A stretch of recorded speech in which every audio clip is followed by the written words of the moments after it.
सेटी फिल्म्स पर जाएं।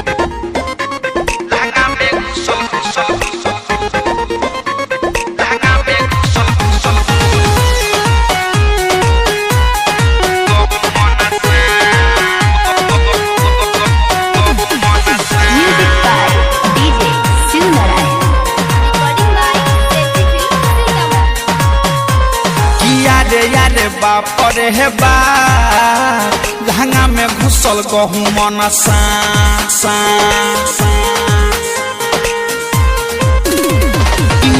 याद बाप रे बा लहंगा में घुसल गहू मन लगटा डर देह करे थर थर एक देखिए भइल बाटे माथा खराब किया रे बाप रे बा लहंगा में घुसल गहू मन किया रे बाप रे बा लहंगा में घुसल गहू मन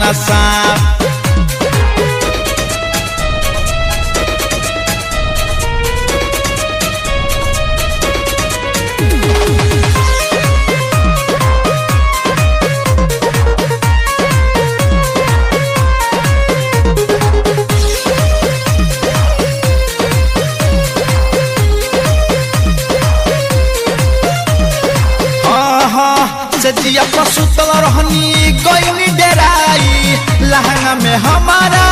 गईल समाई रे सखी से जिया पसुतल रहनी गईनी डेराई लहंगा में हमारा गईल समाई मोटे में बरका रहे देखिए के भगनी जो है तो है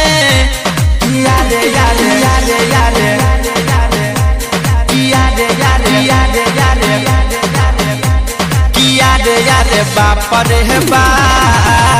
लहंगा में घुसल गहू मन किया रे बाप रे बा लहंगा में घुसल गहू मन लगटा डर देह करे थर थर एकरा देखिए के भइल बाटे माथा खराब किया रे बाप रे बा लहंगा में घुसल गहू मन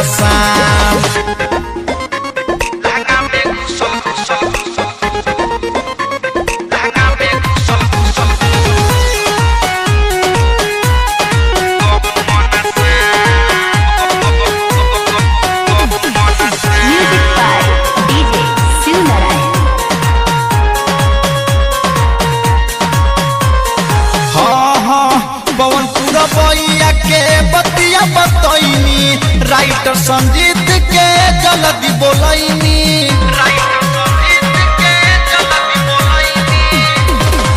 पवनपुर बइया के बतिया बतैनी राइटर संजीत के जल्दी बोलैनी अरुण मुकेश रंजित बारा है मारे लौकरा भाला मंगैनी किया रे आहा